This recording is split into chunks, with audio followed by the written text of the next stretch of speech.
5 years, and then you're making enough royalties that you're comfortable. When do you feel that pressure, not that the pressure's off, but that, oh, I really will be a literary agent going forward. I am going to make my living this way. I don't need to worry about contacting my academia friends to make sure there's still a spot. I mean, I think that was earlier than I was even making a sustainable living. Like once I started making sales, I felt like I was on the right track. And it really is just such a special job. Like I'm very much you know, when I was a teenager, I would say like, I don't want to be anyone's boss and I don't want anyone to be the boss of me. Like I'm very much that personality. And there are not a ton of grown-up jobs that you can have where you can have that attitude. But agenting is one of them. Like you are, you're picking the people that you want to work with. You're picking the hours that you want to work. You have more of a collaborative relationship. Like I don't feel like I'm certainly not my client's boss, and I don't feel like they're my boss either. We are working together towards a collective goal. And we chose each other. And I really love that. And, it's just, I think once I became an agent and got like a taste of the fact that, okay, maybe I can make this work. I really just wanted it. Like I wanted to stay doing it. I think that for me personally, another job would just be a letdown after this. This definitely is my dream job.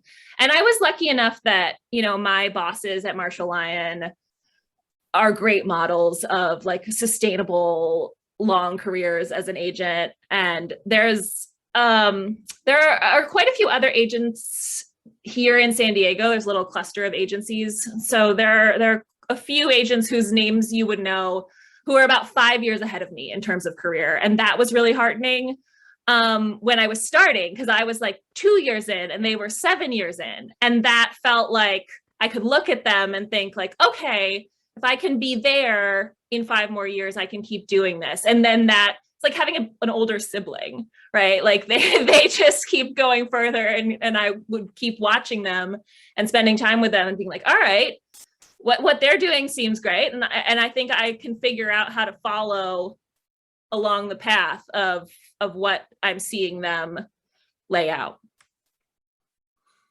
Did you ever want to be an author yourself? I mean, I was shaking my head when I was like in 8th grade. I wrote some truly unfortunate epic fantasy novels with, dragons and unicorns. But I was never very good.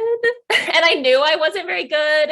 And I know nobody ever starts out being good as an author. You have to learn it. But I didn't love the writing process enough that I wanted to stick with it. Like I kind of had set my sights on other things by high school. Gotcha. So you were just a big reader who wanted to be part of the book world. Mm-hmm.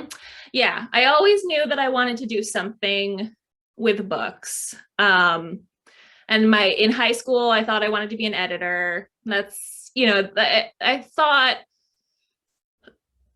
guess I thought editing was like the job if you want to work in publishing, because as someone growing up in Michigan, I didn't know anyone who worked in publishing. I didn't know the like wide range. I didn't know what an agent was. I didn't know that there are production managers and publicists and all these things in a publishing house. All I really knew was editors, because that's what people were in rom-coms.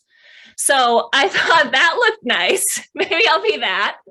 And then I went to grad school in English because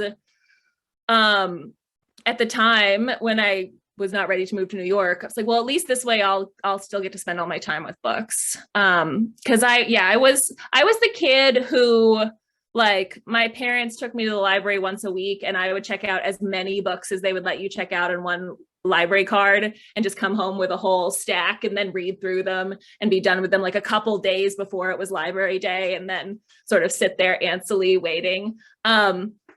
So that was always my favorite thing was reading as I was growing up.